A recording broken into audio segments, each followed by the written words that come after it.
Good evening, ladies and gentlemen. Phil from the backyard around noontime. I see where the Congress, United States Congress and Senate, is not really known for its intellectual perspicuity and mental acumen, because they are being hoodwinked, as far as I can see, by the federal government, the White House administration, into thinking that they're being protected by the government, the White House, and that's not the case. For example, this anthrax. The anthrax was originated in the United States military labs, according to the American Free Press, and it's also Mark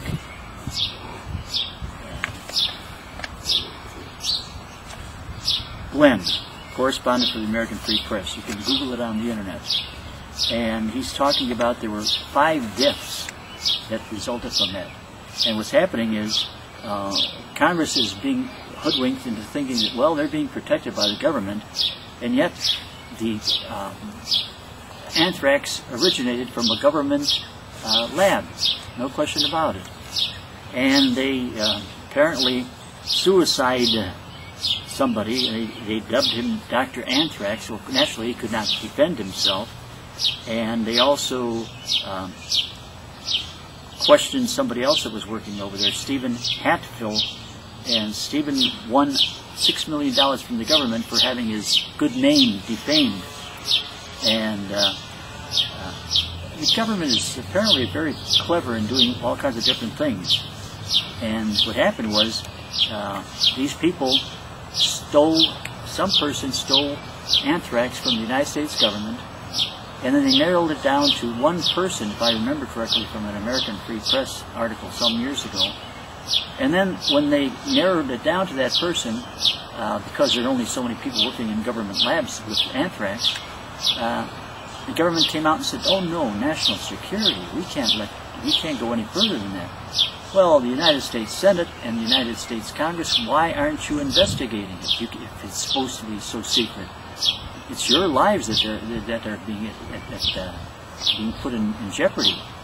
The government is saying they're protecting you.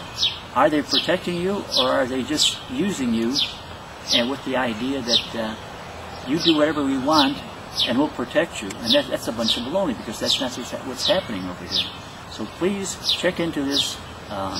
Mark Glenn on the internet, and also there's an American Free Press article about anthrax. And after all these years, they still haven't supposedly figured out who was the one that was in charge. Well, the person that was in charge, according to this article by Mark Glenn, was caught on film in a secure area where he's not supposed to be, in the area where the anthrax was missing. And apparently they never checked him out at all. So we're talking about, is the government part of the plot to destroy America? It's one part of the government. Thank you very much for watching.